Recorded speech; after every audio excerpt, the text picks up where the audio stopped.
everyone. This is Abhijit Chatterjee recording a Chartsarefun weekly session. This is for the week of April 14th, recording this on Sunday, April 20th, around the 4 o'clock in the afternoon.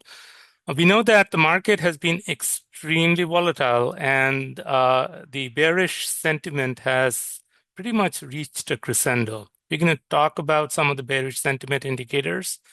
Univ of Michigan Sentiment indicator is at multi-year lows. We will look at some of the other indicators of money managers, whether the individual investment managers or the American Association of Investment Managers, NAAIM. Look at the key chart that I have shared in this weekend's blog and also in the past about the yield curve steepening. Yield curve as measured by 10-year Treasury subtracted from the 2-year. We look at that yield curve steepening historically. We look at the last 50 years of the market going back till 1970, and we shall show 1975 actually, and we shall show you where we think the comparison to our current period could be. And also, if you watch what's happening out in the media, tremendous bearishness in the media, but I would highlight a couple of contrarians, people who stand out, because even Ray Dalio, the big names out on Wall Street, Mohammed El-Arian, are all extremely bearish. The skies are falling. In fact, Ray Dalio has made statements that perhaps US is in a period of losing its reserve status on the currency. There could be a change of power. US has maintained this for many years, over 85, 90 years, and it's time for the change of that status to maybe China. So we will look at the thoughts of two key contrarians. Ed Yardeni, he has been around. He's had a very bold forecast of S&P to 7,000 at the end of last year. However, a lot of things have changed since then with the retaliatory tariffs and the Liberation Day, very bold trade war announced against China. So he has since then brought his forecast down, but still remains extremely bullish about the market, about the secular trend in the market. And Ed Yardeni believes that the 7,000 target is very much in play, but pushed out because of the tariffs from 2025 into later in 26. He's calling for a 6,000 forecast in this year, end of the year. And we'll show you his, his interview at in a YouTube channel. I'll show you what some of his thoughts were. And then another guy who was also being extremely, contrarian in his perspectives, but had actually predicted this correction and is now predicting a decent upside ahead, is a guy called Felix Zulauf. He's a money manager. Often writes articles and a columnist, and we'll show his thoughts as well. So quickly, our Chartsarefun Substack site, you guys are welcome to subscribe to it. We tend to publish daily blogs, comes out at 7 a.m. in the morning. All you need is your email, it's free, and when the blogs come out, it'll get emailed to you. Our YouTube channel, Charts Are Fun. We do believe charts are fun. We don't provide investment advice. We are not registered money advisors. All our perspective and all our goals here is to share these fun chart patterns. Like today, we can show you some very exciting chart patterns. And then for you to be able to use that as a guiding light, as a decision towards your investments. Don't follow emotions. Use charts as a means of some trends, as charts as a means of some guidance to your trading decisions or your investment decisions. That's really our goal, to share the fun insights on the charts. I talked about Ed Yardeni. He had this interview with James Conner, Bloor Street Capital. This is a fairly long interview. You can see it's about 40 minutes, but some of his key thoughts. Ed Yardeni is calling for a 6,000 target for S&P. He's calling for a bottom in the stock market. Part of it is extreme bearishness. He highlights that. He does negate Ray Dalio's very bearish thoughts. He understands where he's coming from. He understands and respects his thoughts, but believes that he's extremely on the other pole of bearishness, and does not believe that US is going to collapse the way Ray Dalio is expecting.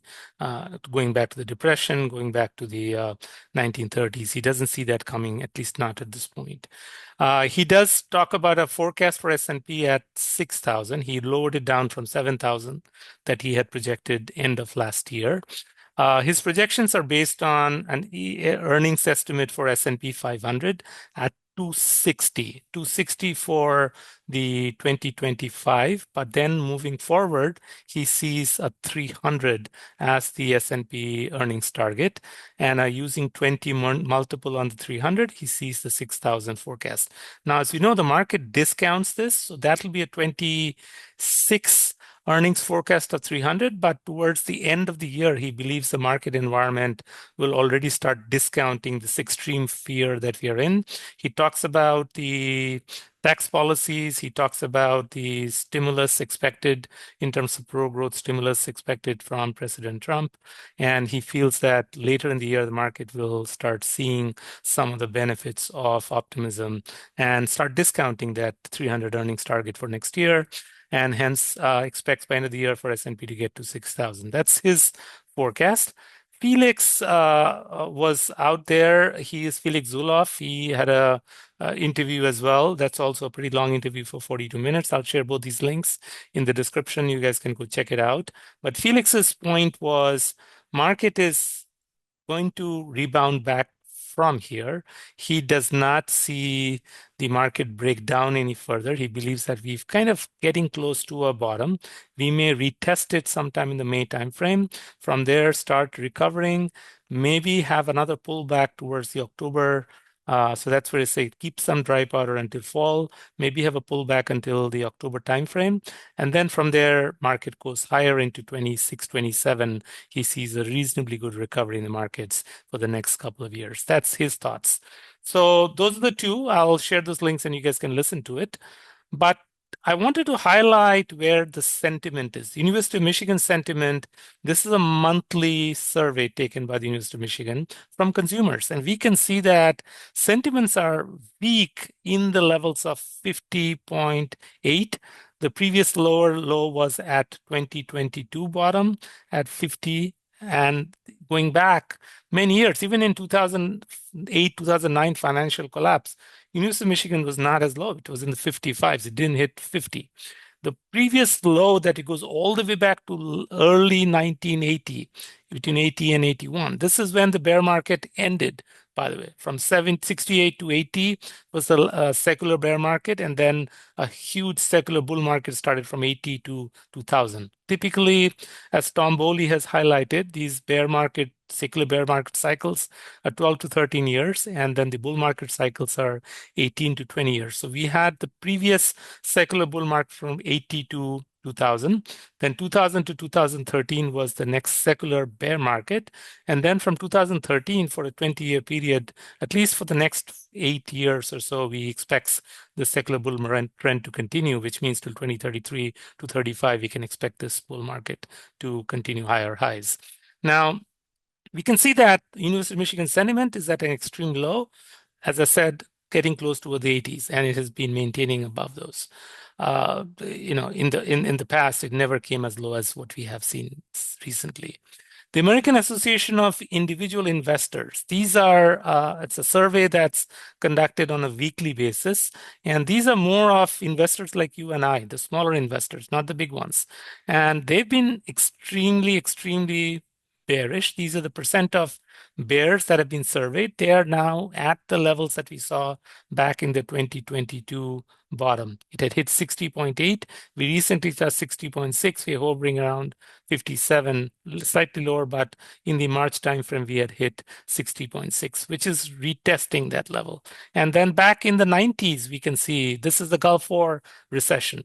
I'm going to shortly talk about a big comparison of the environment we are on now to the 1990s in terms of stock market patterns, treasury market patterns, gold, and so on. But I believe that We will shortly explain why we believe we are very similar to that. And guess where that level was?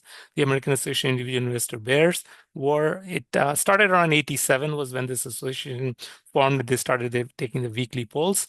It was at 59. So we haven't seen this level since back then. Even in the last 2008, 2009, it was in the 56. It never reached 60 like it had reached in 1990. And then the American Association of, this is the NAAIM. These are more professional investors. And in this particular case, the NAAIM sentiment, this is exposure to the market. This is what percentage of their portfolio are they exposing to the equities.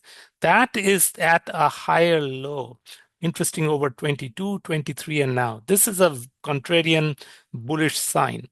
There are people saying the skies are falling. There are people saying S&P is going to go to 4,000 and lower. There are people saying that this is a 1929 kind of a market collapse. All of those things accepted, why is the NAIM, which are more professional investors, printing a higher low in their exposure to equities? That means smart money, as much as is talking about being very scared out in the media, is doing the reverse. They're accumulating. They're actually buying. And you can notice that it's at a higher low here now than it was in the 23 bottom and in the 22 bottom. That's an interesting contrarian sign. So fear everywhere. CNN fear index had hit 4 in the single digits. VIX had shot up to 60. Multiple indicators all showed extreme fear, but think about it. When there is panic, according to Warren Buffett, is when you hunker down and start buying. Do the reverse. When your psyche tells you that this is time to get out of the market, think and do just the opposite. Don't listen to what your mind is telling you, but do what the pragmatism would make you do. Do what opposite of what the rest are telling you to do. Think about it. These are times when actually you buy, and there's extreme fear. And going back now to another couple of indicators, which are the summation indexes. These are market breadth indicators. And the summation indexes, they're for the two major market exchanges, the Nasdaq and the New York Stock Exchange. This is for the Nasdaq, NASI, Nasdaq McClellan Summation Index. This is a cumulative index. So it kind of, as the market breadth changes on, in this case, you kind of have market breadths every day based on the advances and decliners. Cumulatively, it goes up, as you can see, from anywhere minus 1600 was the extreme level of market breadth, was very poor. Almost everything was declining at 1600, minus 1600, to the highest we have seen is in the 700 to 800 level, 790 that we saw in the quick recovery out of the COVID bottom in late 2020. So now, guess what this is doing? Also a contrarian sign of higher lows. So the market breadth isn't breaking down to lower lows. It's maintaining a higher low from what we saw in 22 into 23 and now. That's also a contrarian bullish sign. That's the Nasdaq. Look at the NYSE. This is the New York NYSE Summation Index, McClellan Summation Index. Same pattern. Higher lows from 2022, 2023 to the bottom now. These are both contrarian signs of market breadth, indicating market isn't as badly kind of washed out or as badly breadth-wise sold off as we have in the past. So this, in terms of market breadth, indicating higher lows, is a contrarian sign, is a positive divergence. Market seems like it's breaking down. It's actually not. Smart money is actually buying and accumulating. Now I'm going to go quickly over a thought that I have shared. This is a very key historical chart. On the top, you see unemployment rate. This is printed monthly. Then you have, this is a monthly chart of all these indicators. Next, below the second panel is S&P 500. Then is the yield curve. Yield curve as measured by the 10-year minus the 2-year. Some people measure yield curve as 10-year minus the 3-month, but a more common measurement of yield curve is the 10-year minus the 2-year treasury yield. So that is whenever the yield curve has crossed above the zero and started steepening is where we have drawn these purple vertical lines. And we can see historically many, like at least what we're seeing here, almost 7 or 8 times in the past where this has happened. The most recent one happened in September of last year. This is when you see in the purple line, the yield curve from the negative side, so it had inverted, uninverted and started going positive, crossed above the zero line, and now it's at 0.52. The 10-year is 0.52 or 520 basis points more than the, not 520, 52 basis points more than the 2-year. So that's the difference right now, but the steepening goes as high as 250 basis points, 2.5. You can see here, it had gone up to 2.5 in the 2009-2010 timeframe, in the 2001-2002, and then in the 90s. Now, the two panels on the bottom are the 10-year Treasury yield and the 2-year Treasury yield. So every time the steepening happens, do you think the steepening happens with the yields all shooting up and then the 10-year climbing higher than the 2-year? Not really. In each and every instance, you notice that as the steepening happens, the yields come lower. Steepening happens, yields come lower. Steepening happens, yields come lower. Steepening happens, yields come lower. This time, as the steepening is happening, initially, the yield has climbed a bit, but that's just a false signal. Expect the yields to begin to decline. A key indicator that follows with the steepening is unemployment usually trends higher. You can see every time the steepening starts happening, unemployment trends higher. And that's because of economic activity slowing down. You've heard the word stagflation. Stagflation is about stagnant growth or negative growth with inflation being out there. That's the fear that the Fed has. That's the fear that many have from the tariffs. And that's the fear where they feel that this time the Fed is not going to be cutting much. As a result, we'll have inflationary concerns with growth slowing down, with unemployment going higher, and it's going to be very bad for the markets. We can say that unemployment is expected to go higher. This is not going to be any different. These are economic cycles, economic periods, no matter whether it's geopolitical reasons or it's the market collapse, as in the 2007 dot-com collapse here, or COVID. This was unfortunately a calamity that we got from kind of a virus that wreaked havoc on the world, right? Shut the entire world down for a short period, but then the world came back with innovation, with tremendous scientific discoveries to vaccines and so on. But the pandemic was this part. So this was very transient. So this steepening that we're now getting, we would not compare to the pandemic. This is an exception.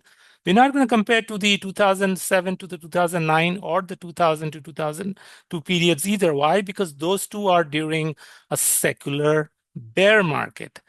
What we are now is in a secular bull market that started in 2013, according to Tom Bowley, for the next 20 years up to 2033. So the period that matches closest to the secular bull market was from 1980 to 2000, that 20-year secular bull market period.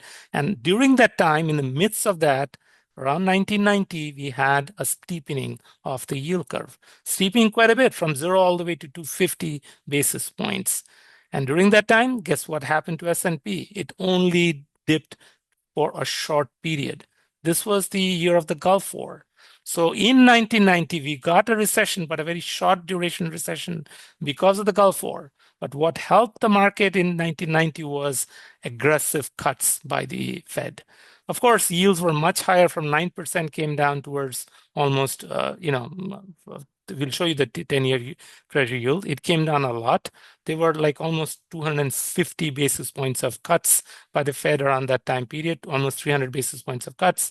And as a result, both the 2-year and the 10-year came down aggressively. But unemployment initially crept up and then started coming down.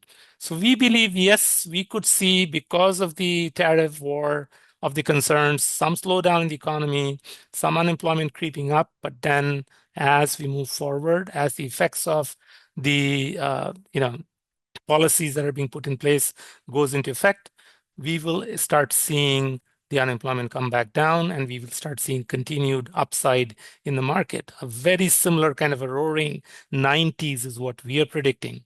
A roaring 90s in S&P from 300 went to 1500, 5x. We're not saying 5x, but if you remember Tom Lee, a very well-known fund strat market commentator and a market investment manager, he has his own ETF called Granny Shots. He has made a prediction of 15,000 for S&P by the end of the decade, 2030-35 timeframe. Well, we think from where we are, around 5,000 of S&P towards the 15,000, We may not get a 5x like we got in the roaring 90s, but a 3x is definitely possible. And that's what we are very bullish on. We believe that this is not the time to panic. Comparing again to the long-term historical chart, we believe that what you're seeing now, the steepening is going to be very similar to the steepening in the 90s. And we'll now look at the charts to show you the similarities. This is the 1990 chart of S&P 500. That sell-off happened around the July timeframe. This is when the Gulf-Persian War, got declared, and U.S. attacked Saddam Hussein to get him out of Kuwait.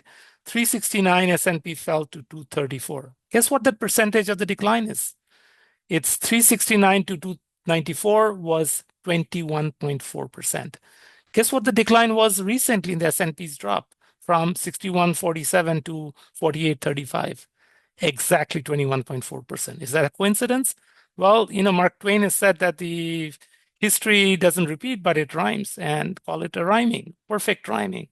21.4% decline in S&P, matching the 21.4% decline in S&P in 1990.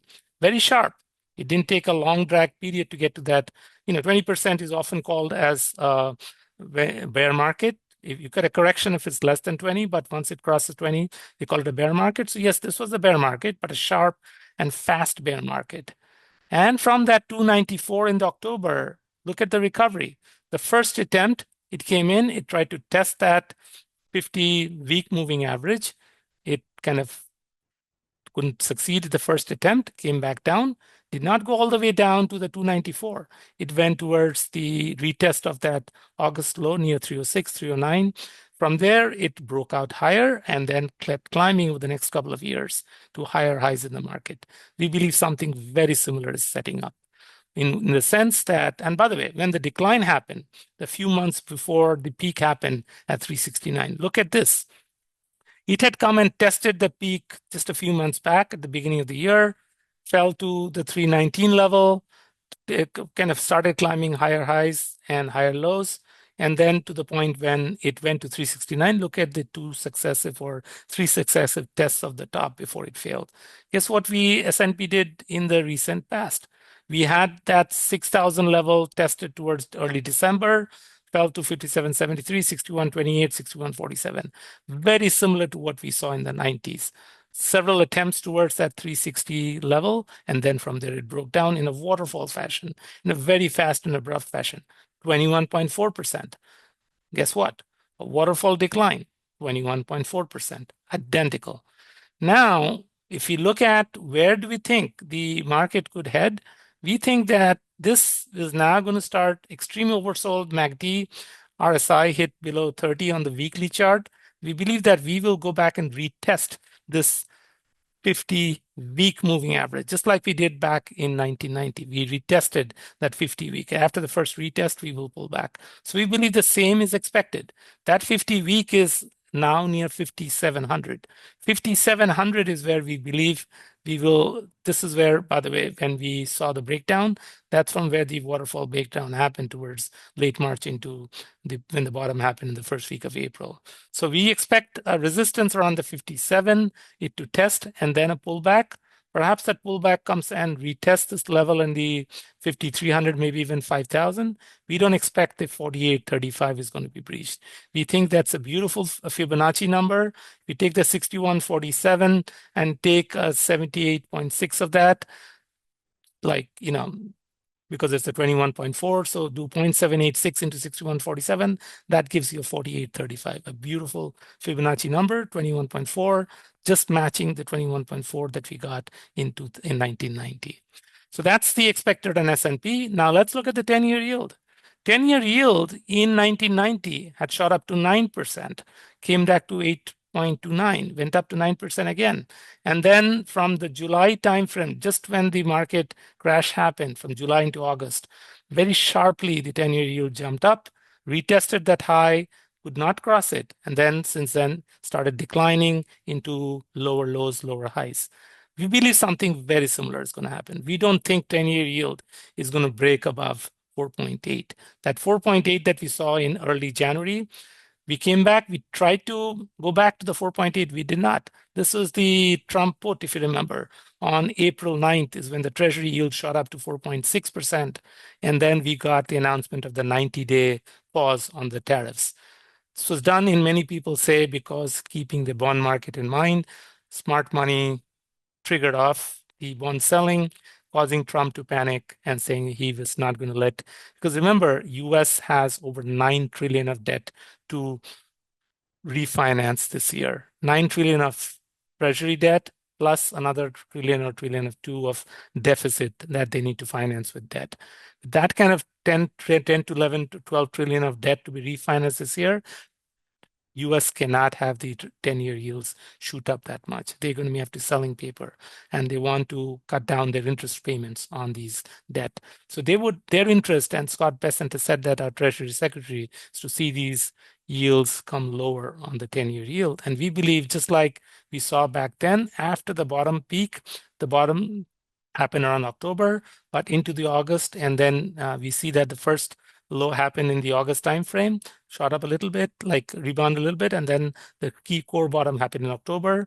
And in that period, as that happened, 10-year yield topped out and then started forming lower lows, lower highs. We believe the same is setting up. We believe 10-year yield will come back down, break below 4, and start trending lower over the next several months. Look at gold. This has been in the news. Everyone is saying, oh, the skies are falling. This is the time to buy gold. We don't think so. We think gold is setting up a major top. This 3,300 level that we recently saw is likely setting up for a top. We expect gold to go back to 2,500 in the next several months. Let's see what gold did back in the 1990 period. From the 339, it shot up to 416. Guess what that movement was? Almost a 24% upside in gold in a very short period. Guess what gold did in the recent past? Well, 2593 was the December low. Guess what it touched? 33. That's a 30% climb in gold. Very similar to the 1990s. A very sharp, very abrupt climb in gold. Same thing happened here, right? A very sharp, very abrupt 30% climb. Guess what gold did after that? That was it. Lower lows and lower highs. That's the pattern. It started trending lower. We expect the same to happen.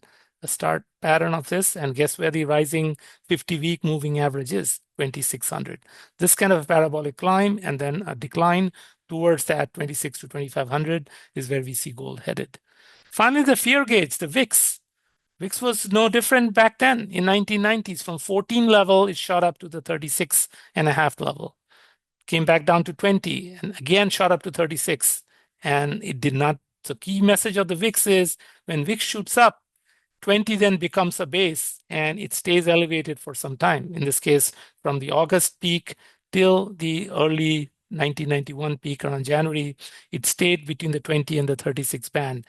And then after that, call it 4 or 5 month period, it started declining, and then it came down to the lower band between the 14 and the 20. We expect something similar. VIX from the 14 level that we saw right around the February timeframe. We know that the market topped out on February 19th and then started climbing. First climb to 29, came back to 16 very rapidly, and then that's 60 when we saw the April 7th China tariff war related market breakdown. That's the day the S&P hit 48.35. That's the day we saw the market bottom. So VIX hit 60. Since then, this VIX is declining, but we expect it to maintain between the 20 into 30, 40 level, and then for a few months. And then in the span of 4 or 5 months from April, something around, we typically get a market pullback in the fall timeframe, so into September, October. Remember, in this case, it could be slightly different. There is a 90-day pause from April. So 90-day pause from April is into July. We'll have to see. Maybe he may extend that because of the time needed to negotiate with the 70 countries that he's negotiating trade deals. So he may announce another 90-day extension from that. So that July with another 90 days will take us to October. I think that's what's coming. Expect an extension of the 90-day from what we got now to another 90. So it's going to be a total of 180 days. But then market will start seeing in October a fear of maybe not as many deals struck as, especially a deal with China, may not have be as sweet a deal as market could be expecting, and could result some fear and some pullback. But then by that October timeframe, I believe a China deal will be in place. It might be the last one to crack, but what mid-October, a China deal will be in place, and the market will rally like no tomorrow. So that's the thought. In summary, we're comparing where we are now. We feel that there's extreme fear with the Michigan sentiment, testing levels back from 1980s. Last it tested was in the 22 pullback towards the 50. We are now also in the below 51. The American Association of Individual Investor Bears are at 60% of bears, extremely high. In terms of equity exposure of the NAAIM, the investment managers, these are pro investors at higher low, indicating this is a contrarian sign that the professional investors are actually bullish. They are contrarianly accumulating, and hence their exposure is not as bad as it was in the October 2022 and 2023 low. They are at higher low now. Also, the summation indexes within New York Stock Exchange and the Nasdaq, which are market breadth indicators, are indicating higher lows. This is also a contrarian sign. This is an indication of improving market breadth, which means we are contrarian-wise setting off with a bullish divergence. And finally, this is the key. You have an inversion going on. We have a yield curve steepening. I wouldn't be surprised to see a 90s repeat yield curve steepening up to 250 basis points. We believe that the 2-year Treasury yield is going to drastically drop.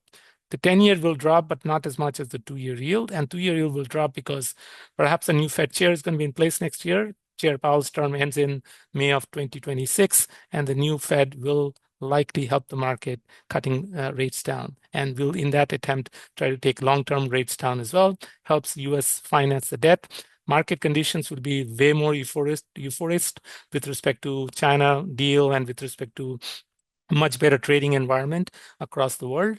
And as a result, we could see some form of, market recovery, and not just recovery, a roaring kind of a market movement. And we are very bullish, expecting, while it was a 5x move in S&P 90s, we expect a 3x move in the next 5 to 8 years from the 5,000 to the 15,000 level of S&P. With that, good luck investing. We'll talk to you next week. Thank you.